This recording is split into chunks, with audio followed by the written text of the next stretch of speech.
Halo semuanya dan selamat datang. Pernah nggak sih Anda penasaran apa sebetulnya isi dari otak sebuah AI? Nah, hari ini kita akan coba mengintip ke dalamnya, melihat langsung blok-blok paling dasar yang membangun kecerdasan buatan.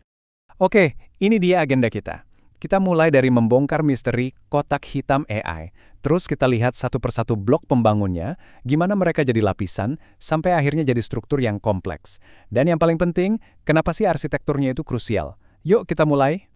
Oke, bagian pertama. Di dalam kotak hitam AI. Pertanyaannya simple. Jaringan saraf tiruan itu sebetulnya terbuat dari apa sih? Sering banget kan kita dengar istilah AI itu kayak kotak hitam, sesuatu yang super kompleks, misterius, dan susah dipahami. Tapi, gimana kalau saya bilang, sebenarnya otak AI itu dibangun dari kepingan-kepingan yang luar biasa sederhana. Sederhana banget malah. Anggap aja kayak main balok Lego. Nah, mari kita masuk ke bagian kedua dan lihat langsung kepingan Lego yang paling dasar dan paling penting ini. Yuk, kenalan sama yang namanya neuron buatan. Jadi, apa itu neuron buatan? Gampangnya gini, ini tuh sebuah fungsi matematika yang meniru cara kerja neuron di otak kita. Tugasnya simple, dia menerima input, mengolahnya sedikit, terus menghasilkan satu output. Itu aja, sebuah unit komputasi yang super kecil. Lihat deh model yang paling sederhana ini. Dia cuma punya satu input. Nah, input yang masuk ini nggak langsung keluar gitu aja. Dia diolah dulu sama dua angka penting. Ada yang namanya weight atau bobot, yang fungsinya nentuin seberapa penting sih input ini. Terus ada bias, yang kayak fine-tuning gitu, buat nyetel hasilnya. Bayangin aja kayak knob volume dan knob bass di speaker. Simpel kan? Tapi disinilah kekuatannya mulai kelihatan. Satu neuron itu biasanya nggak cuma ngurusin satu input, tapi banyak sekaligus. Dan yang keren, setiap input ini punya knob volume atau bobotnya sendiri-sendiri, jadi si neuron bisa memutuskan input mana yang lebih penting dan harus lebih didengar dibanding yang lain. Nah, semua kerumitan tadi bisa kita ringkas jadi satu diagram simpel kayak gini. Anggap aja ini satu balok Lego kita, satu unit dasar yang jadi pondasi dari semuanya. Jadi, ingat ya, di dalam setiap balok Lego itu ada 4 langkah yang selalu terjadi. Pertama, dia terima input masing-masing dengan bobotnya. Kedua, dia hitung semua input yang udah dikali bobot tadi, terus ditambahin bias. Ketiga, hasil hitungannya itu dilewatin ke sebuah fungsi transfer, semacam filter gitu. Dan terakhir, boom, dia menghasilkan satu output.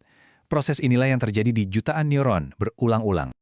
Oke, sampai sini kita udah paham soal satu balok Lego. Sekarang, gimana kalau kita mulai merakit balok-balok ini? Mari kita lihat apa yang terjadi. Kita mulai lagi dari sini ya, satu neuron. Dia bisa melakukan satu perhitungan, membuat satu keputusan kecil. Kelihatannya sepele kan? Tapi disinilah keajaibannya dimulai.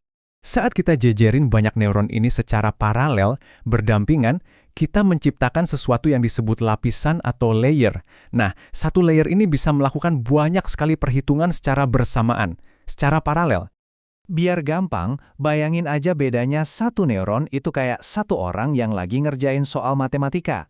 Nah, kalau satu layer neuron itu kayak satu tim, satu kelas penuh yang ngerjain banyak soal matematika berbeda di waktu yang bersamaan. Jauh lebih kuat kan?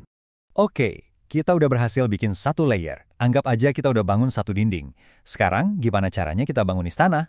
Gampang, kita tumpuk aja dinding-dinding ini. Dan inilah yang kita sebut sebagai jaringan multilapis atau multilayer network. Konsepnya super simple. Output atau hasil dari lapisan pertama langsung jadi input buat lapisan kedua. Hasil dari lapisan kedua jadi input buat lapisan ketiga, dan seterusnya. Kayak reaksi berantai gitu. Struktur dasarnya jadi gini. Selalu ada input layer yang tugasnya nerima data mentah pertama kali.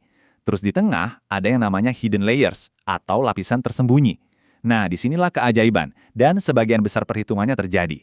Dan jumlahnya bisa banyak banget. Terakhir, ada output layer yang ngasih kita hasil akhirnya. Dan seperti kutipan ini bilang, jaringan multilapis itu jauh lebih kuat. Kenapa?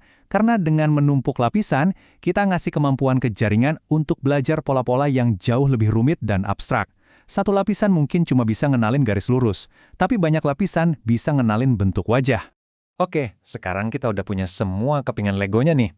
Kita tahu cara bikin dinding, cara numpuknya jadi istana. Pertanyaan paling penting sekarang, gimana kita nentuin desainnya?